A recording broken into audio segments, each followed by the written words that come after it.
Heat exhaustion, huh? Serious summer threat, right? So, what's the core body temperature range we're looking at? 37 to 40 degrees Celsius. That's 98.6 to 104 degrees Fahrenheit. Okay, I see. And what are the most common symptoms? Well, you'll see profuse sweating, weakness, dizziness, headache, and nausea. Pretty standard stuff. Sounds miserable. How does it differ from heat stroke? That's what I'm really curious about. Heat stroke is way more severe. Core body temperature is above 40 degrees Celsius, and you'll see central nervous system dysfunction. It's a big difference. So what's the physiology behind all this? What's actually happening in the body? The body's cooling mechanisms are just overwhelmed. Blood flow to the skin increases, trying to cool things down, but blood pressure drops. It's a tough situation. And sweating? Is that a big part of it? Huge. Profuse sweating, losing up to 2 liters of sweat per hour. This leads to dehydration and electrolyte imbalance. That's a big problem. So what are the main causes of heat exhaustion? Prolonged exposure to heat is a big one. Strenuous activity, inadequate hydration, and certain medications can also play a role. Makes sense. Who's at higher risk, generally speaking? Children under 4, adults over 65, and people with pre-existing conditions are more vulnerable. Right. Any specific medications we should be watching out for? Yeah, diuretics, antihypertensives, anticholinergics, and antidepressants can all increase your risk. How do these medications impact heat tolerance exactly?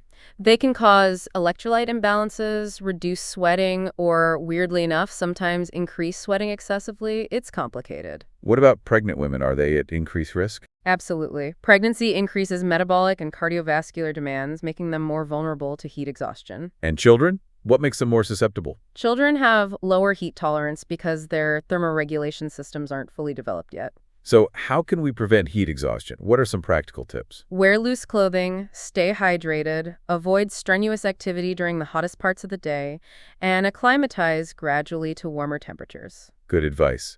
How is heat exhaustion diagnosed? What does a doctor look for? A physical examination, checking temperature, and assessing symptoms are key. Blood tests and urinalysis might be done as well, depending on the situation. Okay. What's the first aid treatment if someone is experiencing heat exhaustion? Move them to a cool place, remove excess clothing, apply cool compresses, and elevate their feet. Get them comfortable. And fluids. What should we give them to drink? Offer cool water or electrolyte drinks if they're conscious and not vomiting. Anything to avoid giving them? Yeah, avoid fever reducers, salt tablets, alcohol, and caffeine. Those won't help. What's the emergency medical treatment for heat exhaustion? They might need supplemental oxygen, intravenous fluids, and electrolytes to help rehydrate and restore balance. And what resources are available to help people stay informed about heat warnings? Weather reports, heat safety apps, and local cooling centers are all good resources. What's the prognosis for heat exhaustion, generally speaking?